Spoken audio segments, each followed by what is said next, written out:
Hello good morning all of students. तो कल बेटा अपन ने जवार के बारे में डिस्कस किया था।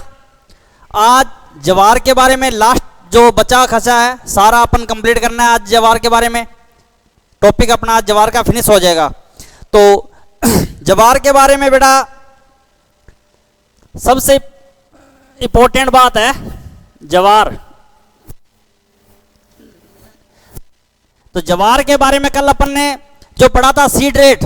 सीड रेट सबसे इंपॉर्टेंट है। सीड रेट में से क्वेश्चन आता है और मैंने बताया कि सीड रेट में 101% आज तक जो क्वेश्चन है सीड रेट में से आता है। सीड रेट पूछता है या उसकी स्पेसिंग पूछता है या फिर उसका प्रति हेक्टर पौधों की संख्या पूछता है, जो मैंने आपको कल नहीं बताई थी। इसमें भाई 1 हेक्टर के अंदर जवार की फसल के लिए 1 हेक्टर में कितने पौधों की संख्या होनी चाहिए। तो 1 हेक्टर में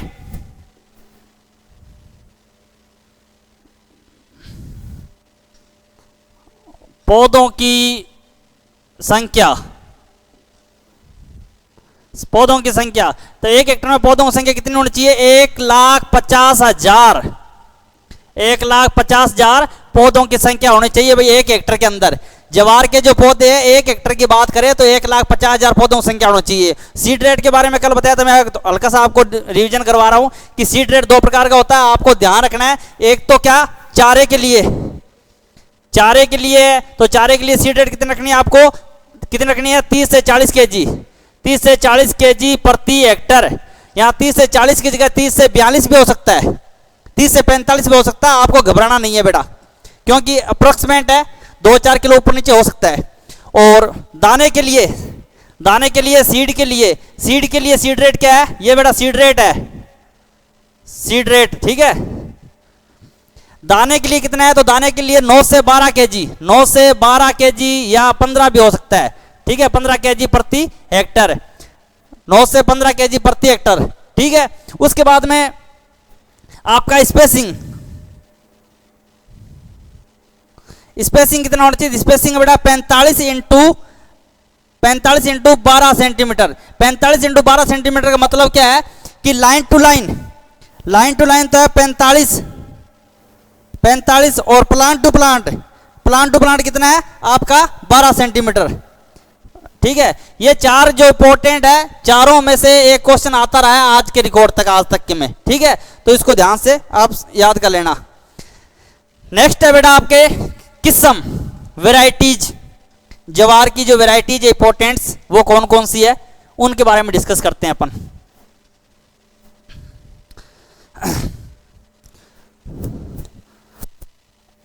किसमें वैरायटी जो भी है। अब बेटा वैरायटी के अंदर सबसे जो पहली किस्म है जवार की, सबसे पहली किस्म जो भारत के अंदर सबसे पहली किस्म विकसित की गई वो कौन सी है? भारत में जवार की सबसे पहली या प्रथम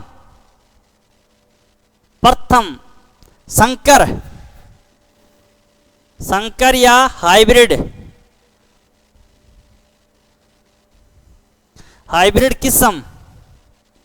किस्म कौन सी है? तो सबसे जो पहली या हाइब्रिड किस्म है वो आपकी HB फर्स्ट का मतलब है हाइब्रिड बाजरा। HB का मतलब बेटा हाइब्रिड बाजरा कौन सा? फर्स्ट। इस किस्म को कब विकसित हुई थी? 1964 में हुई थी बेटा, 1964 के अंदर इसको विकसित हुई थी हाइब्रिड फर्स्ट, ठीक है। सबसे पहली किस्म है बेटा। इसके बाद में दूसरी किस्म आपकी CSH जो आपकी 9 किस्म है, ये सबसे अधिक सूखा सहन करने की किस्म है। सबसे अधिक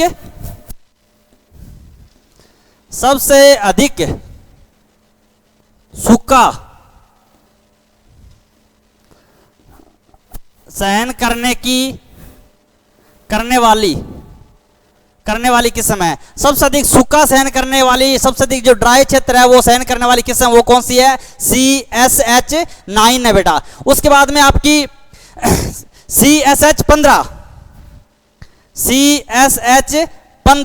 CSH जो 15 किस्म है, ये आपके चारा प्लस दाना दोनों के लिए उपयुक्त है। चारा प्लस दाना दोनों के लिए बेटा उपयुक्त है, चारे के लिए भी है और दाने के लिए भी है। ठीक है, तो ये आपकी सबसे पहली जो किस्म है भारत के अंदर जो विकसित की संकर किस्म, वो कौन सी है? हाइब्रिड बाजरा फर्स्ट है, HB बाजरा, HB फर्स्ट, जो कब विकसित हुई थी? 1964 में। बहुत इंपॉर्टेंट है, बहुत बार क्वेश्चन पूछता है, तो इसमें से पूछता है बेटा एग्जाम में। सबसे ज्यादा आपको एग्जाम्पल इसी के मिलेंगे, यही क्वेश्चन आ रहा है एग्जाम के अंदर। सबसे पहले भारत की जो सबसे पहले हाइब्रिड वैरायटी कौन सी है? तो आप बोलोगे HB फर्स्ट है, जो कब विकसित हुई? 1964 में हुई। दोनों बात पूछते हैं। उसके बाद में सबसे अधिक सूखा सहन करने वाली किस्म कौन सी है? तो सबसे अधिक सूखा सहन करने वाली SCH9। उसके बाद में चारा और दाने के लिए सबसे अच्छी वैरायटी कौन सी है? सबसे अच्छी वैरायटी, तो सबसे उपयुक्त वैरायटी है ये,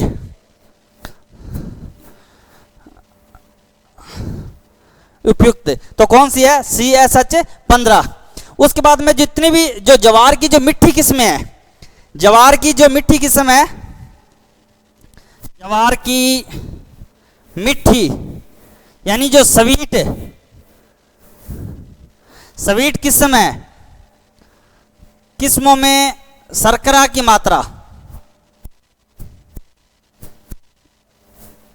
मात्रा कितनी होती है? तो बेटा शर्करा की जो मात्रा है वो 17% होती है। कितना परसेंट होती है? 17% होती है। जितने भी ज्वार की जो किस्में हैं, जो मिट्टी किस्में, उनके अंदर शर्करा की मात्रा कितनी स्वीट किस्म है? 17% होती है। ठीक है, इसका स्क्रीनशॉट ले लें बेटा।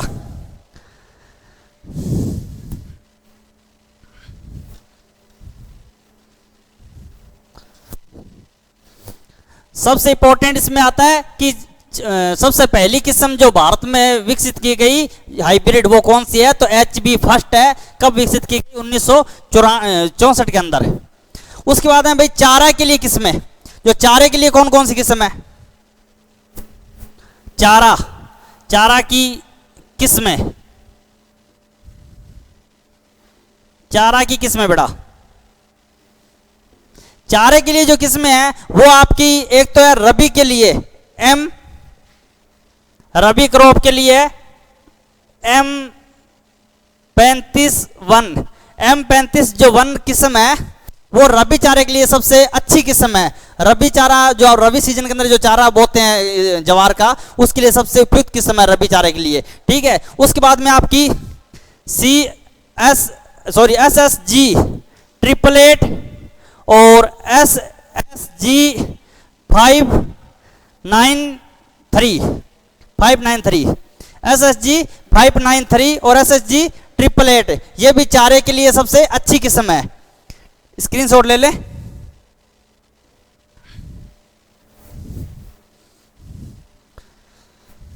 अब बेटा खरपतवार नाशी, इसमें खरपतवार का क्वेश्चन नहीं पूछेंगे कि इसमें खरपतवार कौन सा लगता है, इसमें से क्वेश्चन पूछते हैं खरपतवार नाशी जो प्रमुख खरपतवार नाशी है वो कौन सा है? ज्वार का प्रमुख खरपतवार नाशी कौन सा है? ज्वार का प्रमुख खरपतवार नाशी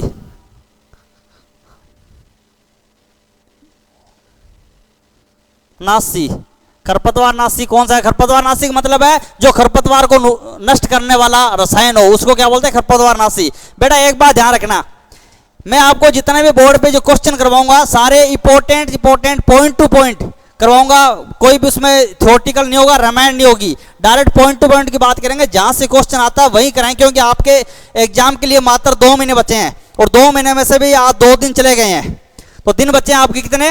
58 और 58 दिन के अंदर आपको रामायण पढ़ाने से कोई मतलब नहीं है, आपको बिल्कुल सिलेक्टिव पॉइंट पढ़ाने ताकि आपका सिलेक्शन हो जाए। और जहां से क्वेश्चन आता है वो चीज़ मैं बता रहा हूँ, ट्रिपल स्टार लगा रहा हूँ, आप उस पर विशेष रूप से फोकस करें।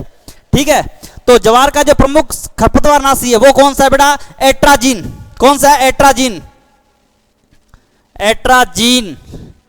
एट्राजीन जो खरपतवार नाशी है उसकी मात्रा लेते हैं 1 kg प्रति हेक्टर, 1 kg प्रति हेक्टर के हिसाब से। बेटा एट्राजीन जो खरपतवार नाशी है ये ज्वार में भी काम में लेते हैं और बाजरा में भी यही काम में लेते हैं। ठीक है, दोनों के अंदर यही काम में लेते हैं, याद रखना। उसके बाद में इसमें एनपीके भाई एनपीके कितना कितना होना चाहिए ज्वार के अंदर? तो एनपीके इसमें 80/60/40 kg प्रति हेक्टर, 40 केजी प्रति हेक्टर। भाई एनपीके नाइट्रोजन इसमें लेंगे 80 केजी और फास्फोरस लेंगे 60 केजी, पोटास लेंगे 40 केजी प्रति हेक्टर, 1 हेक्टर की बात कर रहे हैं अपन, तब इसमें ये लेंगे। इसके बाद में एफवाईएम की कितनी मात्रा लेते हैं बेटा? एफवाईएम का मतलब है फार्म यार्ड मिलाड, sorry farm yard manure. Farm yard manure मतलब जो गोबर खाद है उसको एफवाईएम बोलते हैं। तो इसकी जो मात्रा है क्वांटिटी है वो 10 से 12 टन, 10 से 12 टन प्रति हेक्टर के हिसाब से लेंगे। ठीक है, इसका स्क्रीनशॉट ले लें।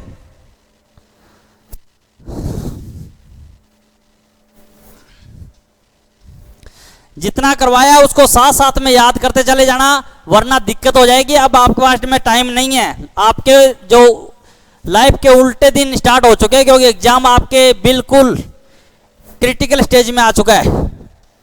अब बेटा इसमें है आपका कीट कौन सा लगता है? ज्यादातर मोस्टली आज तक कीट से कोई क्वेश्चन नहीं पूछा गया, ना कीट से पूछा गया ना रोग से पूछा गया है जवार के अंदर। कोई भी एग्जाम उठा के देखना, कोई भी क्वेश्चन नहीं है, ना कीट का है ना जवार का है। लेकिन फिर भी अपन डिस्कस करते हैं कीट पे कि कीट कौन सा लगता है। तो कीट जो जवार का जो कीट है वो लगता है बेटा तना मक्खी, जिसको सूट फ्लाई बोलते हैं इंग्लिश में। सूट फ्लाई इंग्लिश के अंदर तना मक्खी। ये बेटा जो कीट है तना मक्खी, ये क्या है? सबसे अधिक अटैक कब करता है? जब वो अत्यधिक छोटी अवस्था में होता है। जवार जो सबसे अधिक छोटी अवस्था में होता है तब अटैक करता है। तो नंबर 1 बात तो हो गई कि सबसे अधिक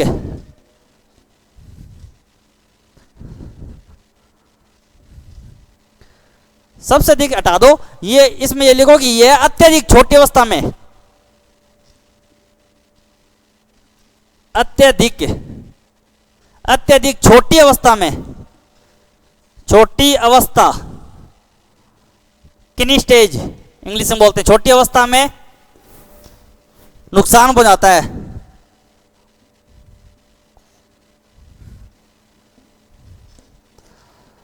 ये बेटा जो जवार का जो पौधा है वो सबसे छोटी अवस्था है उसकी, यानी वो 1 महीने से अंदर तब सबसे अधिक ये नुकसान हो जाता है। उसके बाद में ये क्या करता है कि जब जवार 6 वीक से ऊपर की हो जाती है, 6 सप्ताह से ऊपर की फसल में कभी नहीं लगता, कभी भी नहीं लगता है। 6 सप्ताह से ऊपर की जब फसल हो जाती है तब उसमें कभी भी नहीं लगता है। और ये जो कीट है ये जवार के अंदर, फसल के अंदर क्या कर देता है? मर्त टिश्यू, डेड हार्ट पैदा कर देता है फसल की पत्तियों पर।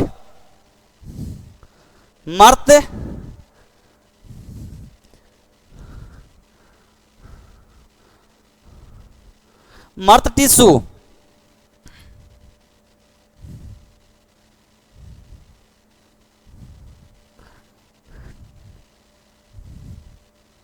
डेड हार्ट बेटा जो पत्तियां लीफ है उसके ऊपर मर्त टिश्यू के निशान बना देता है, डेड हार्ट के निशान बना देता है। कौन? तना मक्खी जो कीट है वो। ठीक है, इसका स्क्रीनशॉट ले ले।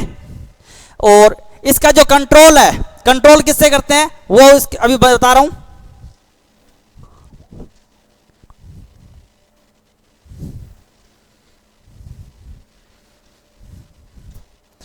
तना मक्खी कंट्रोल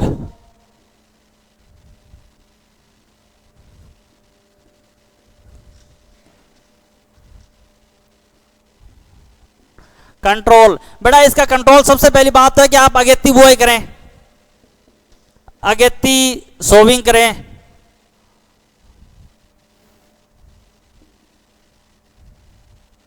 ठीक है, अगेती बुआई करें। दूसरी बात है कि अगर ये कीट आपकी फसल में हो रहा है तो आप कार्बोफ्यूरान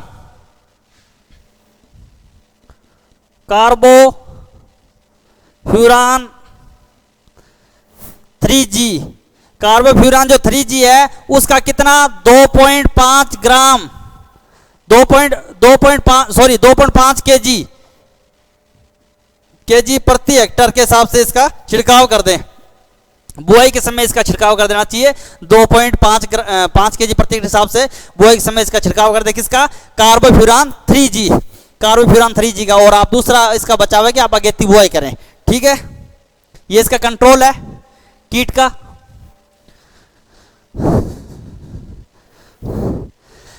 अब बेटा जलमांग, भाई जलमांग कितनी होनी चाहिए, जलमांग तो ज्वार की जो फसल है उसके लिए जलमांग है वो आपकी 400 से 650 mm, 400 से 650 mm इसके लिए पानी की आवश्यकता होती है, ठीक है। 400 से लेके 650 तक 650 mm इसको पानी की आवश्यकता होती है। अब इसमें बेटा प्रमुख प्रजातियां, ज्वार की फसल की प्रमुख जो प्रजातियां हैं किसमें है वो कौन कौन सी है।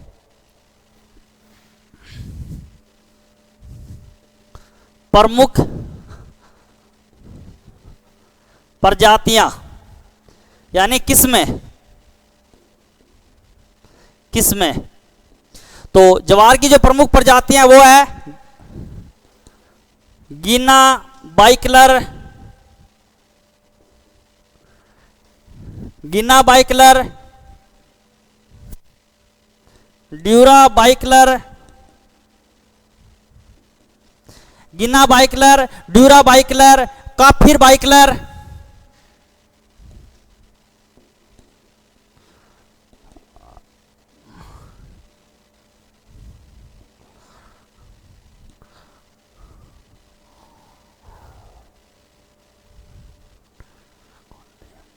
कॉन्टेम बाइकलर,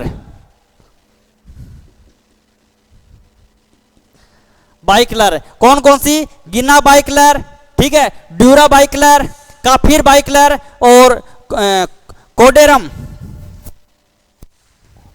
सॉरी कोडेरम बाइकलर, कोडेरम बाइकलर ये इसकी प्रमुख प्रजाति है बेटा जो ज्वार की किस्म है, जो प्रमुख किस्म है ये। इसके बाद में आपकी है CSH 1 2 3 4 5 6 और 9 और 10, CSH 1 2 3 4 5 6 9 10 ये इसकी प्रमुख प्रजाति है किसकी, ज्वार की। उसके बाद में CSV, CSV, CSV कितनी 53 84 96 ये इसकी प्रमुख प्रजाति के अंदर आती है बेटा।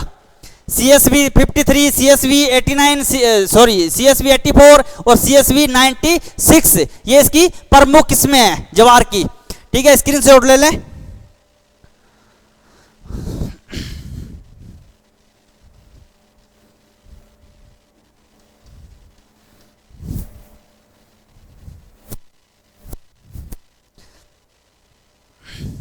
बेटा भारत के अंदर जो ज्वार की जो किस्म है वो उसकी खेती होती है गिन्ना और ड्यूरा की। भारत में अगर क्वेश्चन पूछ ले भारत में ज्वार की किस प्रजाति की खेती की जाती है, तो भारत में ज्वार के प्रजाति कौन सी है, गिना बाइकलर और dura bicolor, dura bicolor, dura bicolor की खेती करी जाती है। प्रजाति को याद रखने के लिए बाइकलर सब में आएगा, ज्वार में बाइकलर, तो बाइकलर से याद रख लेना प्रजातियां, ड्यूरा बाइकलर, गिना बाइकलर, ठीक है, तो बाइकलर से याद रह जाएगा आपको। तो इन दोनों की खेती की जाती है भारत के अंदर, किस किस की, गिना की और ड्यूरा की। अब है बेटा कि ज्वार जो खेती है, ज्वार की फसल है, ये मर्दा को कमजोर बना देती है।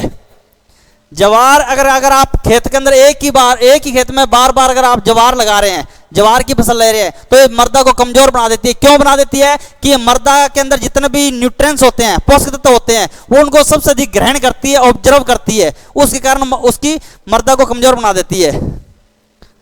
ज्वार फसल मर्दा को कमजोर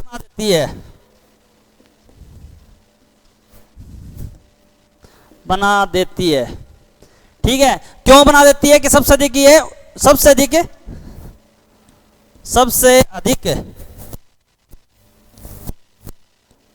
पोषक तत्व ग्रहण करती है,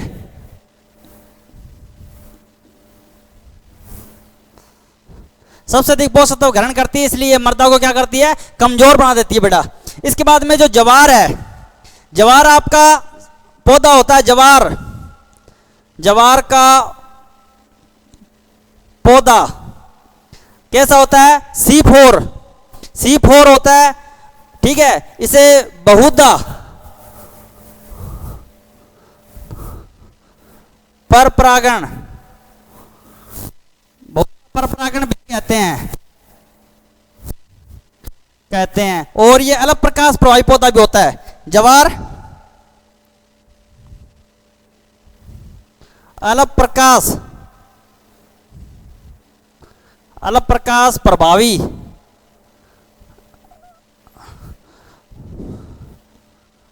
पौधा भी होता है, ठीक है। ज्वार का जो पौधा है वो एक तो C4 होता है और ये इसे बहुधा पर परागण कहते हैं, बहुधा पर परागण। और क्या कहते हैं, ज्वार का जो पौधा है वो अलग प्रकाश प्रवाही पौधा होता है, ठीक है बेटा, स्क्रीनशॉट ले लें।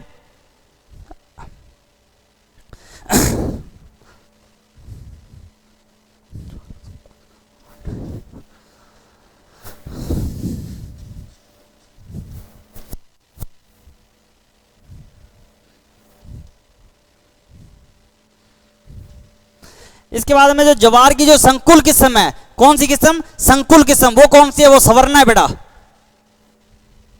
ज्वार की संकुल किस्म, ये इंपॉर्टेंट है, एग्जाम में पूछा हुआ है, ट्रिपल स्टार दे रहा हूं। संकुल किस्म कौन सी है, सवर्ण है, सवर्णा। संकुल किस्म बेटा ज्वार की, याद रखना, ज्वार की संकुल किस्म कौन सी है, सवर्ण है, ठीक है। अब ज्वार की जायद में बुआई कब करते हैं, ज्वार की जायद, जो जायद फसल है उसके अंदर बुआई कब बेटा, आपको याद है ना, जायद, खरीफ, रबी, कौन कौन से सीजन में होते हैं, मैंने आपको फर्स्ट वीडियो के अंदर ही बताया है। अगर ध्यान ना हो तो फर्स्ट वीडियो देख लेना ताकि आपको याद रह जाएगा। तो जायद, ज्वार की जायद में बुआई का समय कौन सा है, तो ज्वार की जायद के टाइम में अगर बुआई करना है तो मध्य जनवरी से मध्य फरवरी है बेटा, मध्य जनवरी से मध्य फरवरी, यानी mid January to mid February, mid January to mid February, ये सबसे इसका जायद की फसल के लिए बुआई का उचित समय है, ठीक है। अब बेटा इसमें कटाई भी, कटाई कब करना चाहिए, ज्वार की जो कटाई है, ज्वार की कटाई बेटा जब दानों के अंदर जो दाने हैं, सीड है, उसके अंदर 25% से नमी कम रह जाए तब उसकी हार्वेस्टिंग कर लेनी चाहिए। कटाई दानों में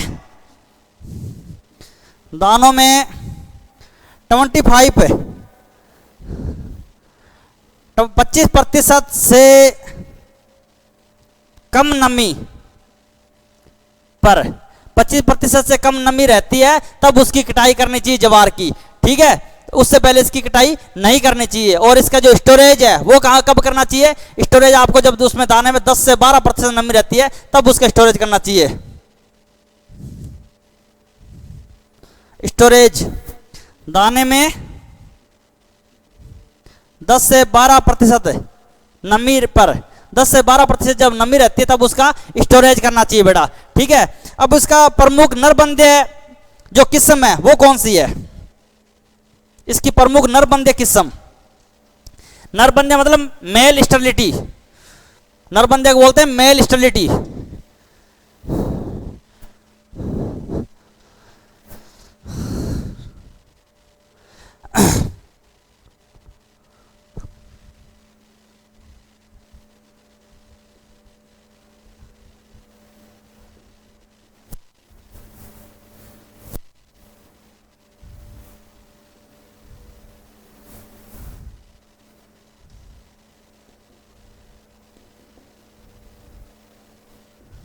मेल स्टेरिलिटी किस्म कौन सी है, तो ये बेटा कंबाइन, कफीर कफिर 60, कंबाइन कफिर 60 किस समय जो मेल स्टेरिलिटी है, जवार की जो मेल स्टेरिलिटी किस समय वो कौन सी है, कंबाइन कफिर 60, कंबाइन कफिर 60 जो किस समय वो कौन सी है, जवार की मेल स्टेरिलिटी है। अब बेटा बात आती है रोग कि जवार के जो रोग है वो कौन कौन से। वैसे तो आज तक जवार के रोग में से कोई क्वेश्चन नहीं आया है, लेकिन फिर भी आपको ध्यान में रखने के लिए आपको मैं करवा रहा हूं, अगर बाई चांस आ भी जाता है तो आप अटकोगे नहीं, कर दोगे। तो जवार में वैसे 4-5 रोग है प्रमुख, मेन, ठीक है। तो सबसे पहला रोग है, रोग यानी डिजीज,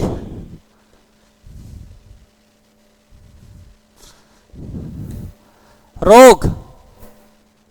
पहला जो रोग है ये आपका दानाकंड रोग, कंड रोग, जवार का दानाकंड रोग, ठीक है। ये किसके द्वारा होता है बेटा, कवक के द्वारा होता है, कवक जनित है, यानी कवक के द्वारा ये रोग फैलता है। और इसका रोग कारक, रोग कारक कौन सा है, तो इसका रोग कारक है आपका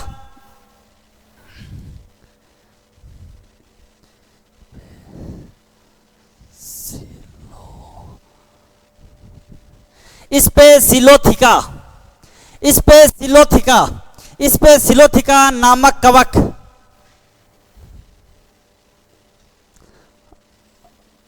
कवक के द्वारा। वैसे ये पूछते नहीं है ज्यादा, आपको इस पे फोकस नहीं करना है कि इसका रोग कारक कौन सा है। आपको तो रोग याद रखना है कि जवार में 4 रोग लगते हैं प्रमुख, मेन कौन सा, एक तो दानाकंड रोग, दूसरा श्यामबरण, श्यामबरण रोग को इंग्लिश में बोलते हैं एंथ्रेक्नोज, एंथ्रेक्नोज, और तीसरा आपका सुगरी, और चौथा आपका तना विगलन, तना विगलन रोग। बस 4 रोग है, 4 रोगों के नाम याद रखने हैं। ये पूछते नहीं है, लेकिन फिर भी मैं आपको याद के लिए बता रहा हूं कि अगर पूछ भी ले तो। और ये जो रोग है बेटा कब फैलता है, ये बाह्य बिजोड़ रोग है,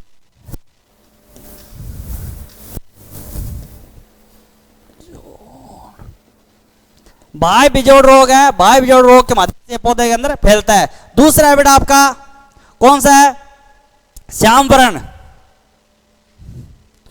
श्याम वरण, जिसको इंग्लिश में बोलते हैं एंथ्रेक नोज, एंथ्रेक्नोज। ये जो रोग है किस कारण से फैलते हैं,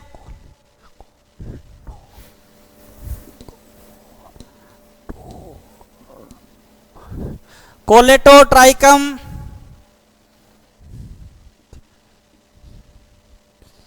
ग्रेमिनिकोलम, कोलेटोट्राइकम ग्रेमिनिकोलम, कोलेटोट्राइकम ग्रेमिनिकोलम नामक कवक के द्वारा, यह भी कवक जनित है, नामक कवक के द्वारा यह रोग फैलता है। कौन सा, श्यामवरण, जिसको इंग्लिश में बोलते हैं एंथ्रेक्नोज, एंथ्रेक्नोज, ठीक है।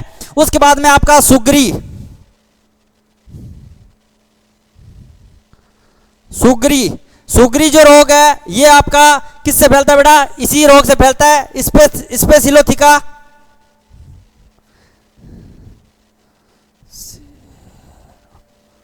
स्पेसिलोथिका कवक द्वारा, कवक के द्वारा ये रोग फैलता है। कौन सा, सुगरी, ठीक है। चौथा जो रोग है नंबर 4, ये रोग कौन सा है, तना विगलन। अब बेटा तना विगलन जो रोग है, तना विगलन जो तना, जो मतलब तना को गला देता है, तने को, तना गल जाता है, तना गल के तना पड़ जाता है।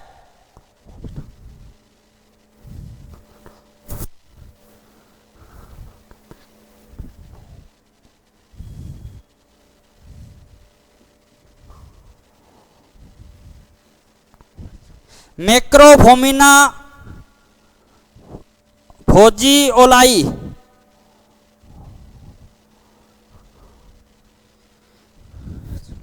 फेजियोलाई, मैक्रोफोमिना फेजियोलाई, मैक्रोफोमिना फेजियोलाई तना विगलन रोग है, जिसका साइंटिफिक नेम क्या है, रोग का क्या है, तना विगलन, सॉरी मैक्रोफोमिना, मैक्रोफोमिना फेजियोलाई। 4 रोग है बेटा, इसमें प्रमुख रोग लगते हैं 4, और चारों में से सबसे इंपॉर्टेंट ये रोग है और ये रोग है, दोनों पूछते हैं, ठीक है।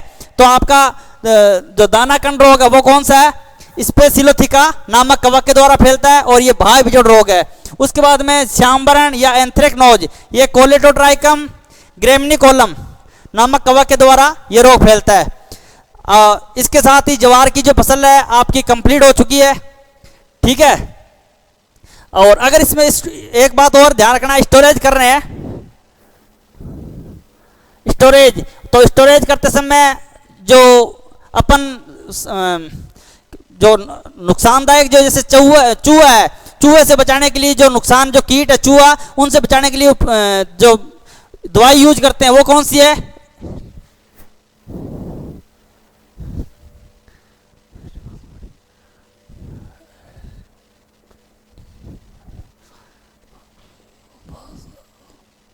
एल्यूमिनियम फास्फाइड, इसका यूज करते हैं बेटा चूहे को कंट्रोल करने के लिए, बचाने के लिए स्टोरेज। लेकिन ये स्टोरेज जब आएगा तब मैं इसको डिटेल में पढ़ाऊंगा, स्टोरेज आप ग्रेन स्टोरेज पेस्ट में, ठीक है। तो इसके साथ ही आज का जो आपका जो ये जवार का जो टॉपिक चल रहा था, जवार खत्म हो चुकी है। अब जवार को आप ध्यान से पढ़ लेना, इसके अंदर कोई दिक्कत ना हो। और मैं आपको इंपॉर्टेंट क्वेश्चन बता रहा हूं जवार के कहां कहां से आते हैं, एक बार ध्यान दे लेना। रामायण कथा पढ़नी नहीं है अपने को, सिलेक्टिव पॉइंट पढ़ने हैं और डायरेक्ट पॉइंट टू पॉइंट पढ़ना है बेटा।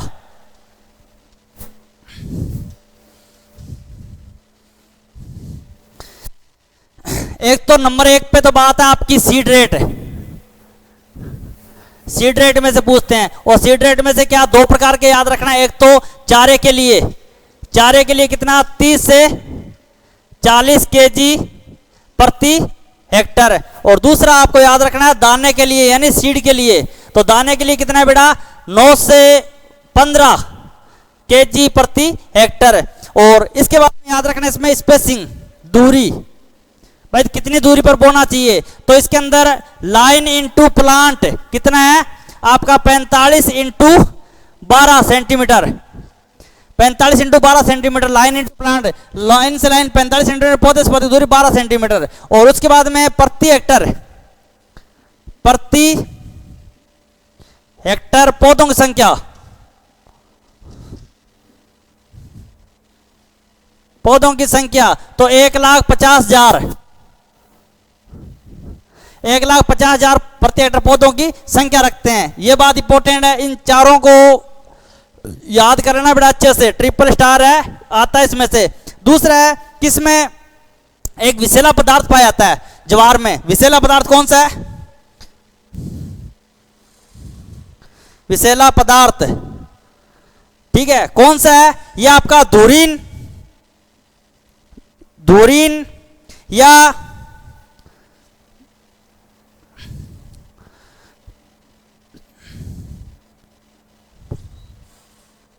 पुर्सिक अम्बल, ठीक है, धुरीन है या पुर्सिक अम्बल है, ठीक है। ये इसके जो विषैला पदार्थ है जवार का, ये इसके अंदर जवार में विषैला पदार्थ आता है। अगर इसकी 0.5 ग्राम पशु खा लेता है तो पशु की ऑन स्पॉट पे मृत्यु हो जाती है। कितनी? 0.5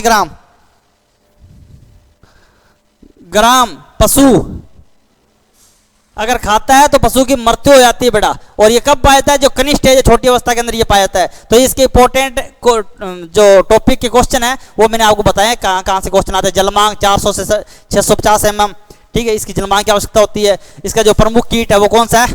तना मक्खी, तना मक्खी इसका प्रमुख कीट है जवार का।